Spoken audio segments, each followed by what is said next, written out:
আসসালামু আলাইকুম, শুভ সকাল। দাদা কেমন আছেন? আলহামদুলিল্লাহ, আমি তো ভালোই আছি। আবার একটি নতুন ভিডিও নিয়ে আসলাম, রান্না করতে আসলাম। ভাতটা বসাই দিই, বিসমিল্লাহ। ভাতটি বসিয়ে দিলাম, কারণ আমাদের গ্যাসের প্রবলেম, গ্যাস থাকে না। এই যে এখনই অল্প গ্যাস। আমার নিজের গাছের শাক তুলতে আসলাম বারান্দায়। এখানে অনেক শব্দ, কথা বললে শুনবেন কিনা জানি না, কারণ এখানে আশেপাশে কারখানা অনেক ভরা। শাক তুলতে আসলাম। দেখুন, বারান্দায় একটু শাক লাগিয়েছিলাম, আজকে শাকগুলো রান্না করব। এটা হচ্ছে আলু শাক।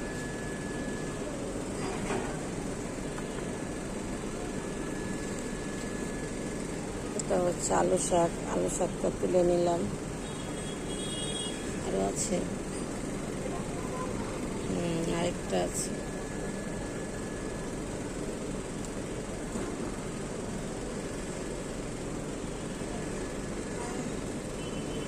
এমন ইজি করে ফেলাইছি। করলা লাগাইছি, পুঁই শাক লাগাইছি, আলু শাক বুনছি, এখন তোলাও যায় না। কিভাবে যে তুলুন, কি কাটতে যায়, কি কাইটা ফেলামো জানিও না, বুঝিও না।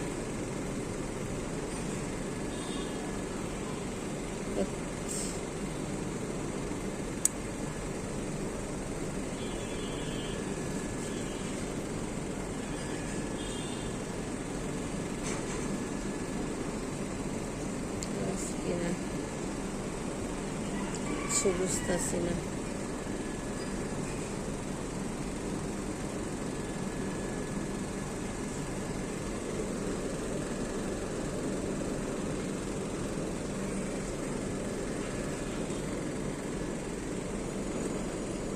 আমার আম্মা পাগল হয়ে গেছে।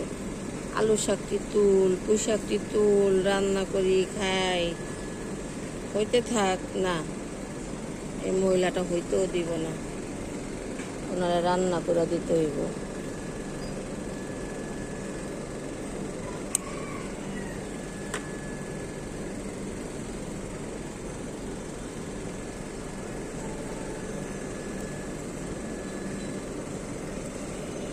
আমি এক হাতে কাটতেছি আর এক হাতে ভিডিও করতেছি। ভিডিও কেমন হচ্ছে আমি নিজেও জানি না। দেখেন, করলা গাছ কত বড় হয়েছে, কোন পর্যন্ত উঠে গেছে। আমার একদম গ্রিলের মাথায় উঠে গেছে, কিন্তু একটাও করলা হয় না। ছোট ছোট অনেক করলা আসছে, অনেক। এই যে একটা, এই যে একটা, এই যে একটা, বুঝতে পারতেছেন কিনা, এই যে একটা, এই যে একটা, এই সিরিয়ালে 5-6টা, একটা দুইটা, অনেকগুলা অনেকগুলা, উপরে অনেকগুলা করলা আসছে, কিন্তু আমার এবার একটা করলাও বড় হয় না। আমি সবসময় এখানে গাছ লাগাই, করলা হয়, রান্না করে খাই, কিন্তু এবার জানি কি হয়েছে, এবার এখানে অনেকগুলা গাছ লাগানো হয়ে গেছে, এই কারণে হচ্ছে না। এখন একটু পুঁই শাকের পাতা নেব।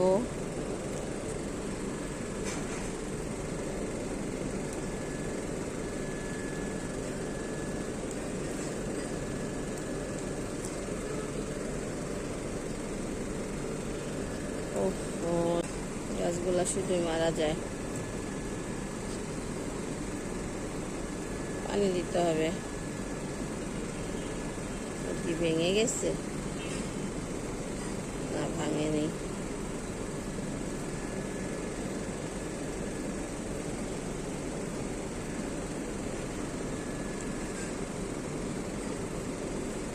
আলু শাকের মেন গাছটা কই, এটা তো খুঁজে পাই না।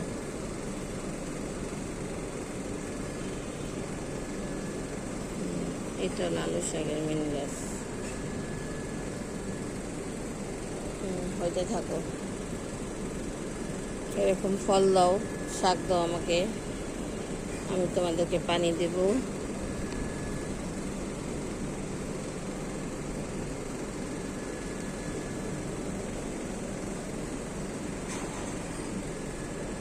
এই একটা লেবু গাছ, এখানেও অনেক করলার বিচি ফালাইছি, এখানে করলা গাছ হয়েছে। এটা হচ্ছে আমার লেবু গাছ।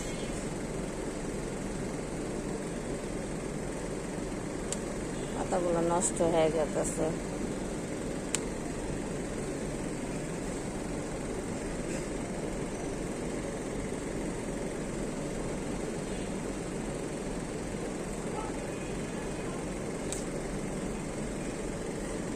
ভাইরাস, এগুলা ভাইরাস রাখার দরকারই নেই।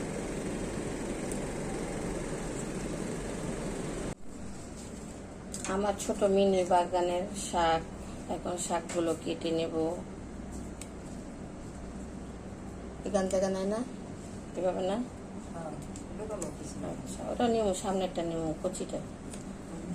শাকগুলো কেটে নিচ্ছি, আপনাদের দেখালাম। এই যে আমার শাক, আমার মিনিকে বাগানের শাক।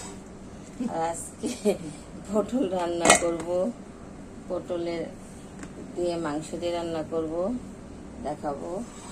শাকগুলো কেটে নিই আমি। শাকটা কি দিয়ে খাবা? চিংড়ি মাছ দিয়ে? শাকগুলো চিংড়ি মাছ দিয়ে রান্না করবো। পটলগুলো এইভাবে করে কেটে নিব।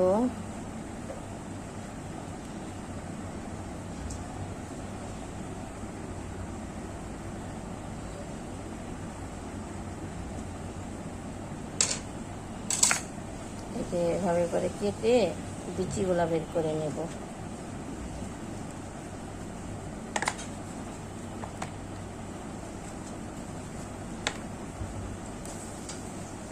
এই যে দেখুন, ভিতরে কিছু নাই, সব বিচি বের করে ফেলছি। একটু সিদ্ধ বসাই দিব, কড়াইটি বসাই দিয়েছি। বিসমিল্লাহ।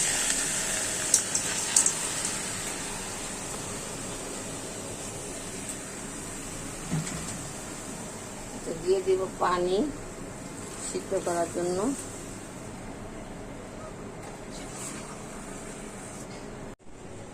কড়াইটি বসাই দিচ্ছি, দিয়ে দিলাম একটু চিংড়ি মাছ, প্রতিদিনই বলি গেরানের জন্য। দিয়ে দিলাম একটু তেল, অল্প জিনিস অল্প তেলে দিব।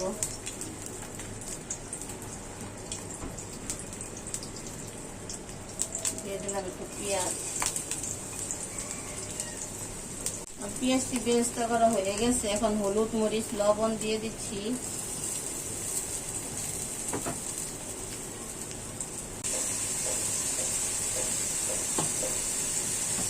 এই যে আমাদের মিনি বাগানের শাক, শাকগুলো দিয়ে দিব।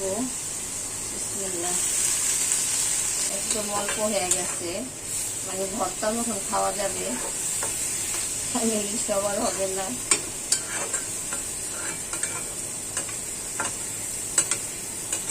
সামান্য একটু পানি দিয়ে দিব শাকটা গলার জন্য।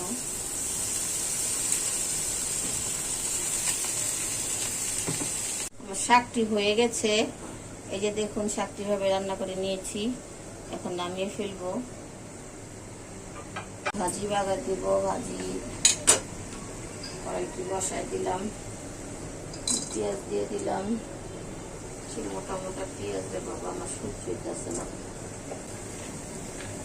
তেল দিয়ে দিলাম।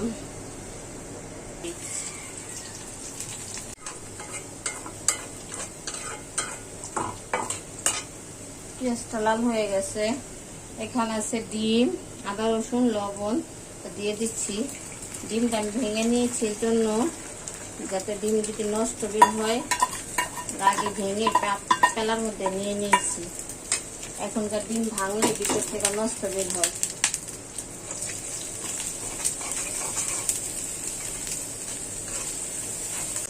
এই যে আমার ভাজিটি এখন দিয়ে দিচ্ছি। বিসমিল্লাহ।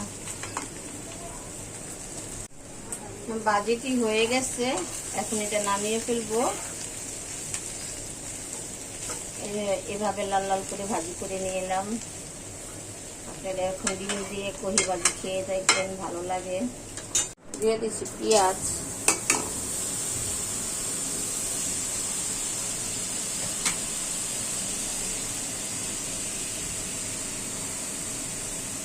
আর একটু পেঁয়াজ দিব, পেঁয়াজ একটু মোটা করে কাটছে।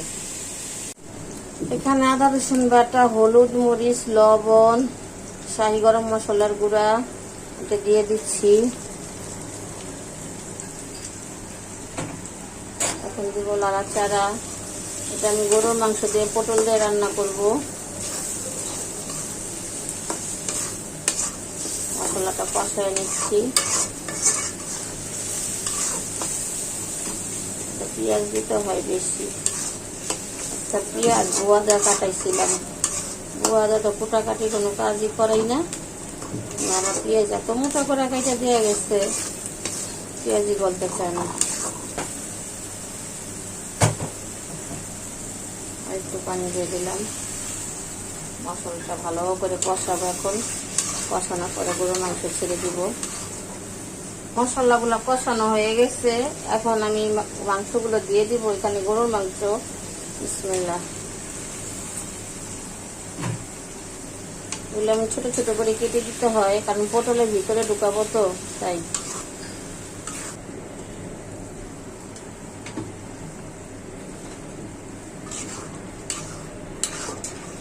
এটা পুরো ভুনা ভুনা হবে, এটা ভুনা ভুনা করবো।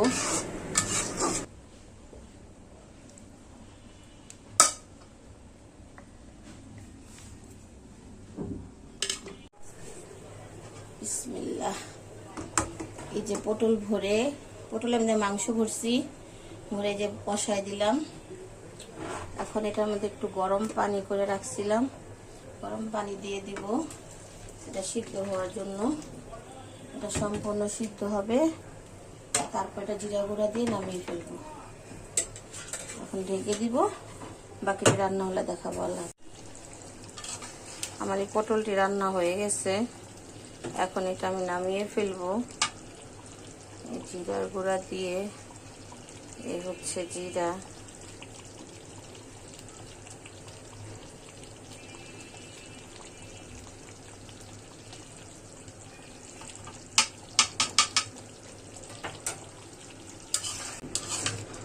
ভিডিওটি ভালো লাগলে লাইক করবেন, কমেন্ট করবেন, শেয়ার করবেন, একটা সাবস্ক্রাইব করে দিবেন।